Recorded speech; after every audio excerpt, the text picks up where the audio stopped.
6:26 en la mañana. Gracias por la sintonía, gracias por la interacción. Ya poco a poco se va conectando nuestra audiencia en esta mañana. Qué frío que está haciendo en Quito, oigan. No sé si esto ocurre en toda la serranía, pero en Quito hace un frío. Anoche hizo un frío y ojo, yo no soy friolento. 1 y 2, me encanta el frío. Pero bastante frío, así que hay que tomar las precauciones. Con estos fríos uno obviamente tiene que tratar de cuidarse por cualquier cosa, por cualquier eventualidad. Una vez más, puedo repetir como catarnica, ¿no? Pero hay que hacerlo todos los días hay que repetir. Por Dios, manejen con precaución. Y les digo esto porque muy temprano la cuenta Twitter del Comité de Operaciones de Emergencia de Quito, COE, me posteó una información que se demoraron un poquito. Bueno, esto había sido en la madrugada. Accidente de tránsito en la Mariscal Sucre y Vaca de Castro. Colisión entre 3 vehículos, uno volcado, 2 carriles de la avenida Mariscal Sucre estaban cerrados durante la madrugada. Hay que tener cuidado, hay que transitar con precaución, el asfalto muchas veces está mojado, es resbaloso. Tengamos bastante precaución con el tema de nuestra circulación. Mucho ojo con eso.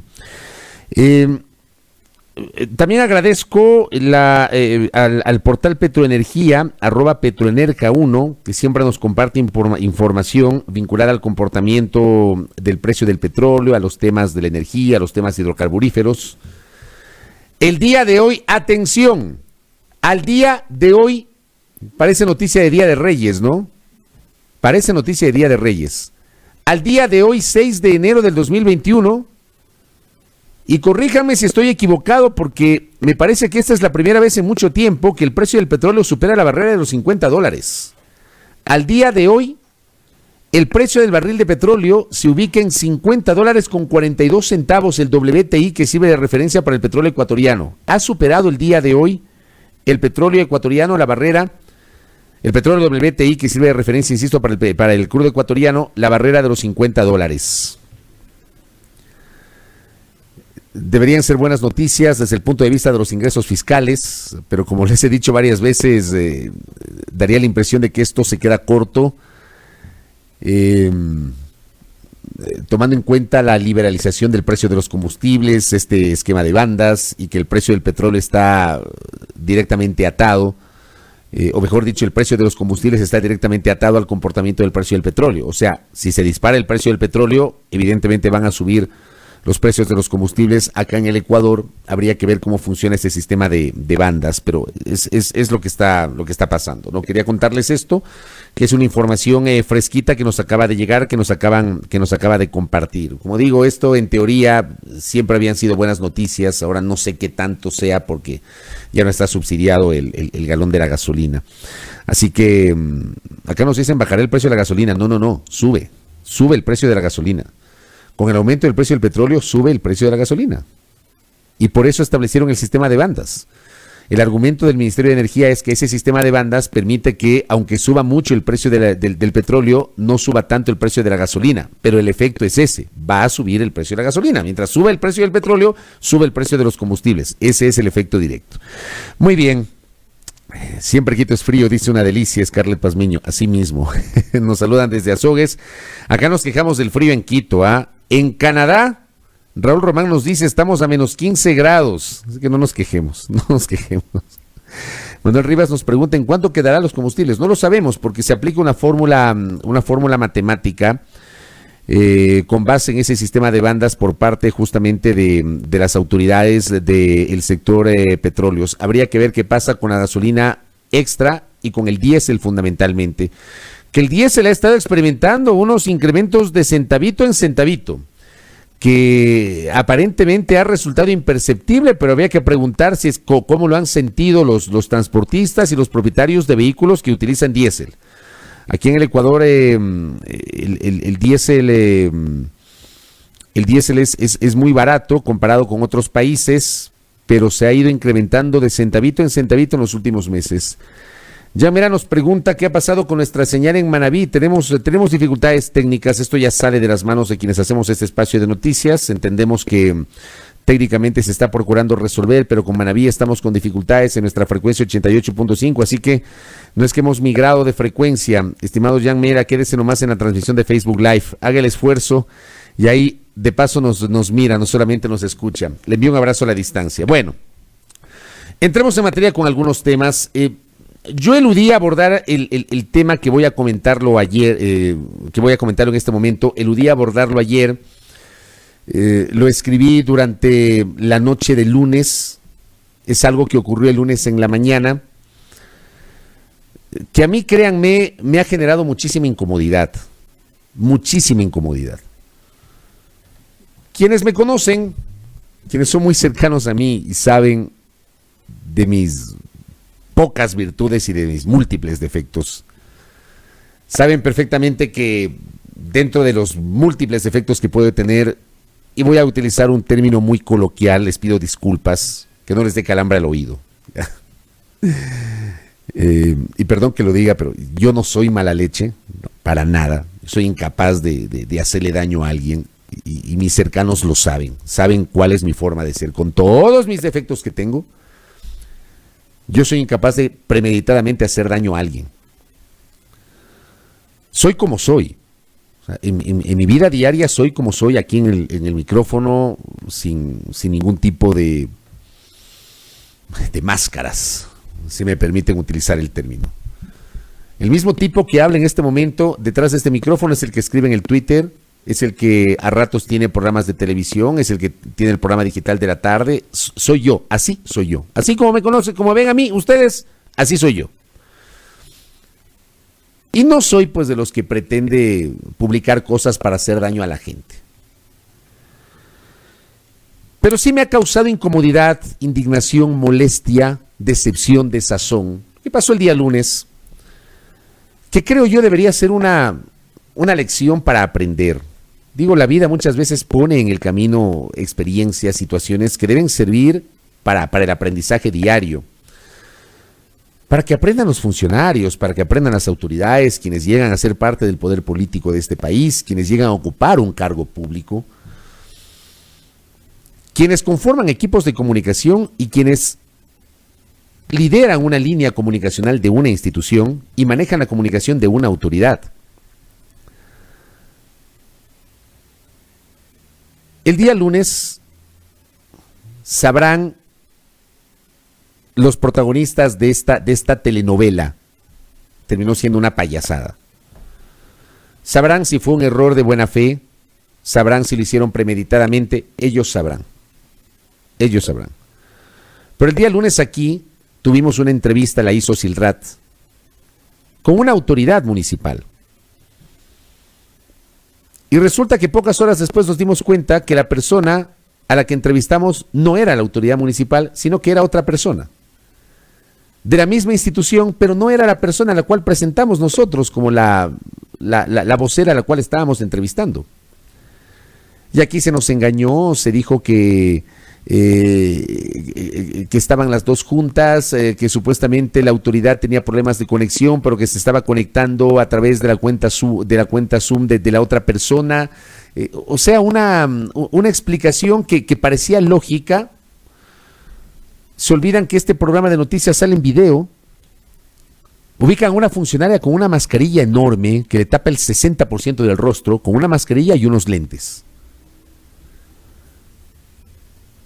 Y con el cabello recogido. Sabía que mirar con mucho detenimiento la imagen para darnos cuenta que no correspondía a la funcionaria. No correspondía a la funcionaria. O sea, fuimos engañados. Fuimos engañados nosotros y fueron engañados ustedes. Engañados todos. Aquí se hizo una entrevista a una persona que no correspondía. Y se nos engañó porque se nos dijo que la persona que estaba hablando era la funcionaria. Y claro, nos dimos cuenta, eludieron darnos explicaciones durante el día, que lo lógico es que uno reciba una explicación, pues. O sea, es indignante el engaño frente a una entrevista que fue solicitada por la misma institución. El sábado 2 de enero se comunican con el área de coordinación de este espacio de noticias y le piden una entrevista que fue pactada para este lunes a las 7:40 de la mañana. Si la autoridad no iba a poder estar, que es muy normal, eso pasa, en el mundo real pasa, las cancelaciones, los retrasos, que te cambian de vocero sobre la marcha, lo que sea, eso pasa en el mundo real. Eso ocurre. Yo he tenido a lo largo de mi vida periodística varios espacios de opinión, varios espacios de entrevistas, y esto pasa siempre. Incluso yo en un primer momento hasta fui coordinador de un noticiero en Radio Bolívar en el último tramo de la década de los 90. Ya hay entrevistas que se caen por múltiples factores. Múltiples factores. Entonces te reemplazan o simplemente ya no tienes entrevista. Aquí nos ha pasado. El otro día, por ejemplo, un candidato presidencial, el señor Sañay de la Bastida, finalmente se había pactado, quedamos por Zoom y todo, y al día siguiente, que no sabían que era por Zoom, que no sé qué, que no se puede conectar, la entrevista se canceló. No pasa nada, es normal. Pasa en los grandes canales, pasa en los otros medios, en todos los medios pasa. Aquí no hubo sinceridad. Está claro que la autoridad no podía. Tenía, entiendo, una reunión. Y para no quedar mal con este espacio, con el medio, pusieron otra persona, pero no nos lo dijeron. Nos dijeron que era la vocera, que era la autoridad. Y le pusieron una enorme mascarilla para que pase desapercibida la cosa. Vean, hay una frase muy recurrente que dice: más rápido cae el mentiroso que el ladrón. Y es lo que pasó. Porque claro, después de esto, que yo lo escribí, que yo lo denuncié públicamente la noche de lunes, se empezaron a filtrar unas fotografías y algunos audios de otras entrevistas donde supuestamente, esto ya había ocurrido con otros medios, supuestamente. Y me parece lamentable. Me parece patético, increíble, pretender engañar a la audiencia a través de un medio de comunicación sin ser sinceros y decir: ¿saben qué? La funcionaria no va a estar, entonces en lugar de ella vamos a poner a otra funcionaria. Una cosa simple. Pues que en simplezas hay gente que se deja ver. ¿Ya? Y aquí hay evidentemente una corresponsabilidad de la autoridad, de la persona que le suplantó, del área de comunicación que avaló esto, que luego no contestaron las llamadas de este medio de comunicación porque se les llamó. ¿Ya? Se hicieron los locos, nunca contestaron las llamadas. Y claro, cuando yo publiqué el hilo de tweets la noche de lunes, allí sí obviamente se preocuparon. Estas cosas no pueden pasar, pero pasó. Yo no lo puedo creer. Créanme, me parece increíble. Parece broma, pero fue en serio. No puede pasar. No debe pasar. Aprovechan el Zoom para pasar por otra persona poniéndose una mascarilla enorme para que no le identifiquen y unos anteojos. O las entrevistas telefónicas. Creo que esto debe ameritar una profunda reflexión, ¿no? Y tomarlo como referencia. Digo yo, a mí me pareció un tema muy incómodo. Y justamente por esto le ha costado el puesto a la autoridad. Entiendo que ha habido un remesón en esa institución, en la Agencia Metropolitana de Comercio. Pues yo les decía, aquí no es cuestión de ser mala gente, de hacerle daño a alguien, de ser mala leche, como se dice popularmente, el término muy coloquial. Pero o sea, estas cosas no pueden pasar desapercibidas. Perdónenme. Mi equipo y quien les habla, como cabeza del equipo, nos hemos sentido engañados. Porque además, a través de esa entrevista se engañó a la audiencia. Y la audiencia merece respeto. Para mí la audiencia es absolutamente sagrada. La audiencia merece respeto. Respeto, seriedad, responsabilidad, argumentos, rigor. Es lo que uno tiene que dar a la audiencia. Entonces aquí ha sido engañada la audiencia y fuimos engañados nosotros. Y es una pena que por eso esto le haya costado el puesto a una autoridad. Yo sí invito a la reflexión a los comunicadores institucionales. ¿Ya? Algunos se creen absolutamente genios, ¿no? Algunos muy agenciosos que le meten cosas en la cabeza a los funcionarios, como por ejemplo, no vayan al noticiero del Fabricio Vela porque el Fabricio Vela es opositor, o sea, a uno le etiquetan que uno es opositor. Uno es periodista crítico, pero resulta que uno no puede ser crítico porque asocian la crítica con la oposición. Yo no soy opositor, simplemente hago periodismo. Entonces aquí me parece que hay una corresponsabilidad, obviamente, hay una responsabilidad directa de la cabeza de la institución, responsabilidad directa a quien le suplantó y lo permitió, y responsabilidad directa del área de comunicación que acolitó este tema. Es una vergüenza, vergonzoso, no tiene precedentes esto. O sea, en el futuro vamos a tener que pedir, si aparece un funcionario o un vocero con la mascarilla, habrá que pedirle que se saque para ver si es cierto que es el vocero. No puede ser. A mí como les digo, me ha generado muchísima incomodidad este tema. Es increíble que hasta en cosas tan pequeñitas en este país nos dejemos ver y nos pretendan ver la cara. Es increíble. Justamente por eso publiqué. Y como digo, se ha tomado una decisión. El alcalde metropolitano actuó con rapidez sobre este tema. Pero sí queda, digamos, para el análisis, ¿no? Es una pieza de estudio para las facultades de comunicación, para las capacitaciones a voceros, para quienes se encargan de la estrategia comunicacional y política. Es una pieza de estudio, pero es un bochorno. Como dicen acá, es un bochorno. Pero quería contarles esto porque obviamente está en las redes y es lo que había pasado. No me podía abstraer. Por cierto, yo no pedí la renuncia de nadie, por si acaso. Yo solamente relaté un hecho. Y ese hecho ha tenido una consecuencia. Y relato este hecho porque terminamos siendo burlados y engañados por parte de una institución pública. Y la institución pública es una máxima también de la comunicación organizacional. Las instituciones públicas son visibles y la sociedad merece la información. Pero la información tiene que ser transparente. El poner a un vocero que no es y decir que sí es engañar a la gente. Y ahí no hay transparencia. ¿Ya? Quería contarles esto en este Día de Reyes. Bueno, ¿qué otros temas? A ver, el tema de la papeleta electoral. Resulta que, y hemos dado lectura a la nota que publicó Diario El Universo sobre el tema de la papeleta electoral. Enrique Pita hizo una declaración el lunes 4 de enero a un canal de televisión anunciando que ya se había enviado imprimir las papeletas. Anuncio aislado del vicepresidente del Consejo Nacional Electoral.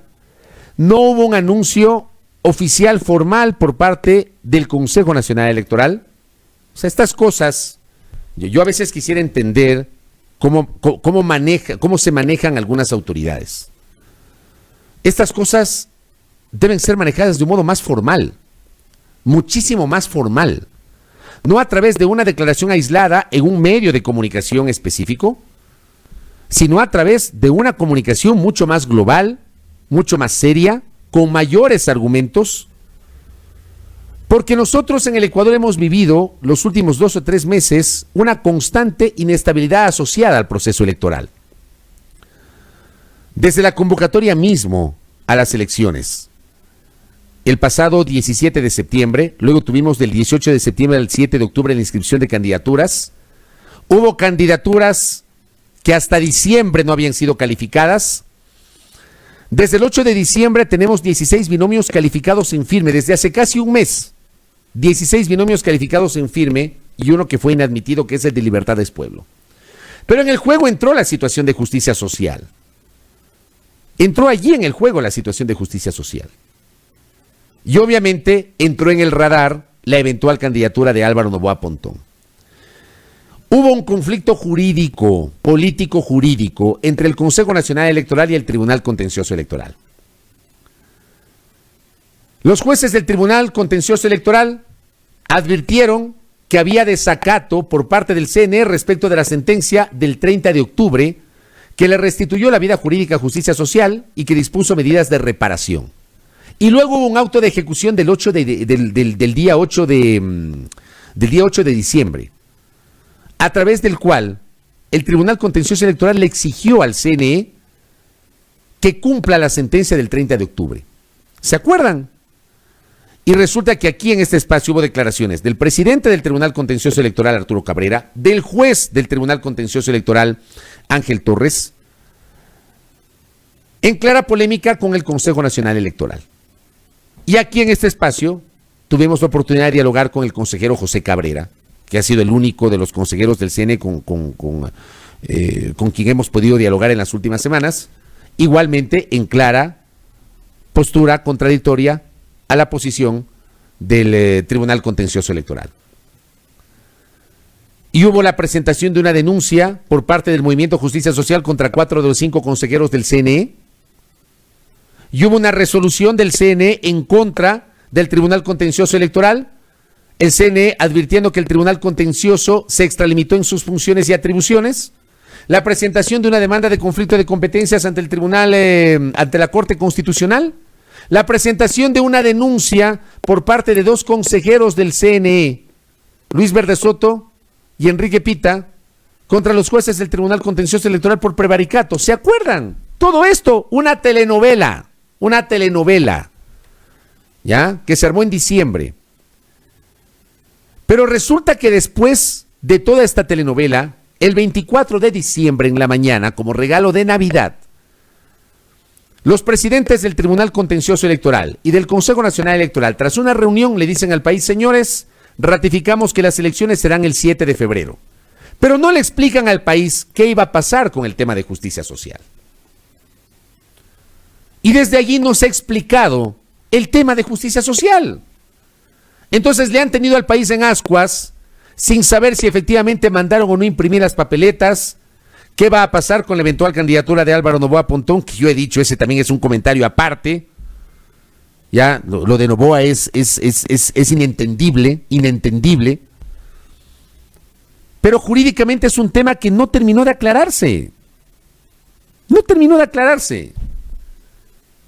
Después de esa reunión entre los presidentes de las 2 instituciones que forman parte de las funciones de la función electoral, la Corte Constitucional inadmitió la demanda de conflicto de competencias, y 2 días después un juez del Tribunal Contencioso Electoral, el doctor Joaquín Viteri, emite una sentencia de primera instancia en donde de alguna forma allana el camino para que Justicia Social no insista en la inscripción de la candidatura de Álvaro Noboa.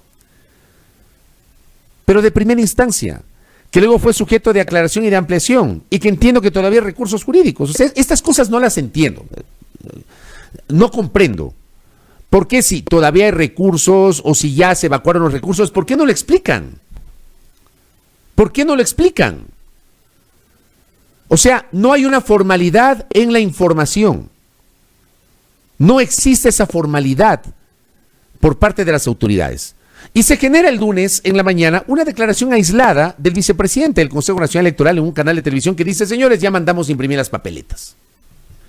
Y hoy Diario El Universo justamente recoge que con fecha 27 de diciembre, el Tribunal Contencioso Electoral le certifica al Consejo Nacional Electoral que no hay recursos pendientes. Esto tenía que haber sido difundido. Resulta que recién se conoció el 5 de enero, teniendo fecha 27 de diciembre, 28, 29, 30, 31, 1, 2, 3, 4, 5, 9 días. 9 días. 9 días después recién dicen: el 27 de diciembre ya habíamos certificado ante el CNE que no hay recursos pendientes. ¿Cuándo enviaron a imprimir las papeletas? Y además, el área de comunicación del Consejo Nacional Electoral siempre, en todos los procesos electorales, difunde a los medios de comunicación el borrador de la papeleta electoral. Si ya la mandaron a imprimir, me imagino que ya tienen el arte. Y hasta ahora no lo difunden. O sea, ¿por qué se están manejando así? Yo quisiera comprender por qué lo manejan de un modo tan informal, un tema tan delicado, que le ha tenido en ascuas al país. Porque hemos estado debatiendo, durante todo diciembre, estuvimos debatiendo sobre la posibilidad de que se posterguen o se aplacen las elecciones. Posibilidad con la cual quien les habla ha sido totalmente crítico. Y aquí hemos sido críticos con argumentos sobre que no cabía un diferimiento de las elecciones. Incluso desde el punto de vista legal, no cabía ese diferimiento de las elecciones. Pero aquí hubo actores políticos, hubo 2 candidatos presidenciales y hubo un miembro del Consejo Nacional Electoral, coincidencialmente, el ingeniero Enrique Pita, que plantearon un aplazamiento de las elecciones, pese a que la ley no lo prevé, olvidándose que las fechas de posesión de las autoridades están escritas en la Constitución y son inalterables. Inalterables. Cero formalidad en anuncios tan importantes, y así no se pueden manejar. Esto tenía que haber sido materia de una comunicación formal por parte del Consejo Nacional Electoral. Llamen una rueda de prensa de modo virtual e informen que ya enviaron a imprimir las papeletas y expliquen el tema de justicia social en derecho. Si la salida fue política, díganlo, la salida es política. ¿Por qué? Porque había que preservar el fin superior que eran las elecciones. Y que posteriormente se van a aplicar las medidas de reparación a justicia social. Estoy diciendo cualquier cosa. Pero explíquenlo. Nada de eso explican formalmente. Y permiten la especulación y permiten el rumor.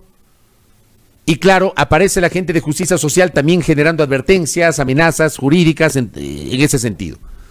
Que hay fraude procesal, que no sé qué. ¿Por qué? Porque el mensaje no es concreto, no es directo, no es argumentado.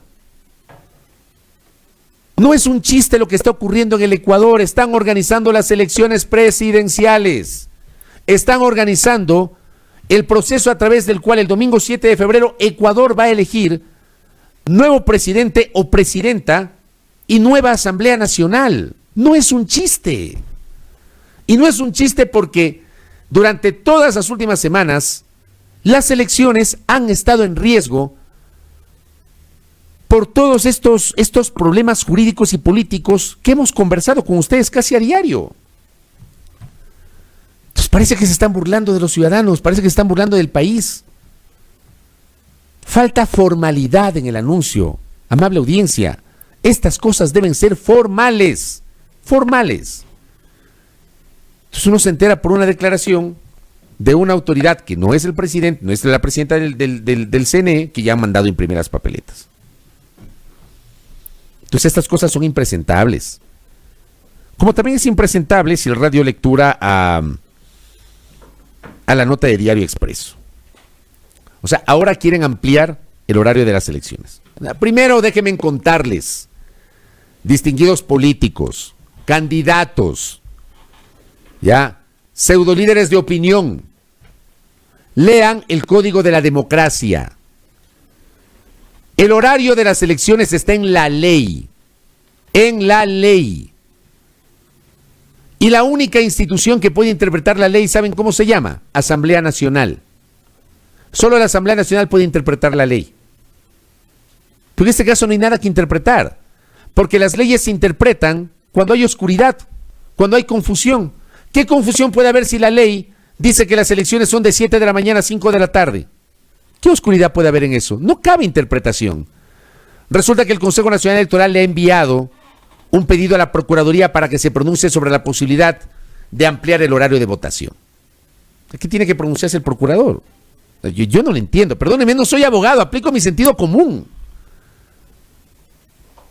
O sea, interpretaciones cuando hay oscuridad. Aquí no hay oscuridad. Dice la ley. Pero claro, aquí hay algunas cosas, ¿no? Decía Silrat en la nota que publicó Expreso, este día que inquieta pero que va ganando apoyos. La posibilidad de que el horario para sufragar de las elecciones generales de febrero se extiende en 2 o hasta 3 horas. ¿En qué parte está eso? Perdónenme, ¿en qué parte? Yo quiero que me expliquen en qué parte se prevé la posibilidad de que las elecciones se desarrollen en un horario distinto a este de las 7 de la mañana a las 5 de la tarde. ¿En qué parte dice que si no se terminan a las 5 se pueden terminar a las 8 de la noche? ¿En qué parte dice eso? ¿Cómo lo van a hacer? Primera cosa. Segundo, dice la nota Aquí, por ejemplo, se cita que el gobierno, que el Comité de Operaciones de Emergencia solicitará al Consejo Nacional Electoral expandir los horarios de votación. Insisto, ¿cuál es el argumento del COE? ¿Con qué argumento legal o constitucional, en este caso legal, el COE va a pedir que se aumente el horario de votación? Dicen, las autoridades han dicho que esto provocaría el mismo efecto que se logró en los centros comerciales, es decir, que la gente pueda asistir y al tener más horas para acudir haya menos aglomeraciones. ¿Quién dice eso? ¿Quién dice eso? Hay gente en este país que deja todo para el último. Vamos a suponer que se puede legalmente ampliar el horario y que lo amplían hasta las 7 de la noche. ¿Ustedes creen que no va a haber gente que recién a las 6 de la tarde va a ir a votar? Como hay gente que recién a las 4, 4 y media de la tarde va a votar. Eso ha pasado siempre. O sea, la calentura no está en las sábanas. Y claro, un especialista en la materia, como el doctor Medardo Leas, le dijo a Diario Expreso que legalmente eso no es posible. Porque el Código de la Democracia establece que las elecciones son de 7 de la mañana a 5 de la tarde. No establece otro horario. ¿Ya? No establece otro horario. Pero aquí hay un argumento que a mí me llama la atención. Se dice que sería antitécnico porque los integrantes de las juntas receptoras del voto tendrían que trabajar más de 12 horas. Amigos y amigas, ¿y en las otras elecciones cómo ha sido? Además, quiero recordarles que el escrutinio para esta elección será más sencillo. Porque en esta elección, para elegir asambleístas, será por plancha, ya no por personas. Entonces ya no se va a tener que contar voto a voto por personas, sino un solo voto por lista. Incluso el tiempo que se va a tomar el elector para votar será mucho menor. Porque a nivel nacional, el elector va a recibir 4 papeletas. Y va a tener que marcar una vez. Una en la papeleta para presidente y vicepresidente, es binomio, ahí hay un casillero. Usted marca o anula o vota en blanco, ya depende de cómo usted quiera votar. Pero si decide votar, marca una vez. Para asambleístas ya no va a tener que marcar por personas. De esto tenemos que conversar recurrentemente porque creo que tampoco la ciudadanía tiene claridad, sobre todo los más jóvenes, que están acostumbrados a votar por personas y a discriminar el voto de entre listas. En esta ocasión volvemos al esquema que estuvo vigente hasta el año 96. Votaremos por listas. Es una votación para asambleístas nacionales. Una. Marca un casillero y pare de contar. Si quiere anular, depende de usted. Lo anula como usted quiera. O si quiere poner la papeleta en blanco, también depende de usted. Pero si decidió votar, es una votación. Es una votación para asambleístas provinciales. Una. Ya no por personas. Y una para parlamentarios andinos. Y se acabó la votación. Se acabó. Es hasta más sencillo. Entonces no entiendo cómo se están inventando esto de que puede ser antitécnico, si hasta el escrutinio va a ser más rápido. Entonces están buscando ahí otro elemento, ¿no? Se habla del factor cansancio, dice un candidato. Pregúnteles a los miembros de las juntas receptoras del voto, a la gente que ha sido parte de las mesas electorales y en las otras elecciones no ha trabajado ese tiempo. Más de 12 horas. ¿Cómo que no han trabajado más de 12 horas? Trabajaban más de 12 horas, 12, 14 horas, cuando se votaba por personas. Porque el escrutinio era más difícil, era más complicado. Entonces no, como siempre digo, la calentura no está en las sábanas. Acá me dice, gracias Milton, me dice que el vicepresidente del Consejo Nacional Electoral ha dicho que con estado de excepción puedes cambiar las horas. Van a decretar estado de excepción. Van a cambiar. Primero se puede cambiar las horas en estado de excepción. Lanzo esta pregunta. Me declaro ignorante en eso. ¿Se puede modificar el horario de las elecciones en estado de excepción? Yo no lo sé. Pero lanzo esta pregunta a propósito de este mensaje de Milton que acabo de recibir. Así que a ver si nos ponemos serios. Si nos ponemos serios en la organización del proceso electoral y ya dejamos declaraciones aisladas. Con todo respeto, quien tiene que manejar la primera vocería del Consejo Nacional Electoral es la presidenta Diana Tamaín. Yo no estoy diciendo que no hable el vicepresidente Pita, de modo alguno, porque es un vocero y es el vicepresidente de la función electoral. Pero este anuncio de las papeletas tenía que habérselo hecho de manera más formal. Y estas dudas que estamos teniendo sobre la posibilidad de que se cambien las horas de votación, explíquenlo jurídicamente. No lancen anuncios aislados ni de forma alegre, porque terminan confundiendo a la gente. y le agregan un picante innecesario a un proceso electoral que ya ha tenido una serie de bemoles y que no genera confianza ni credibilidad en la ciudadanía.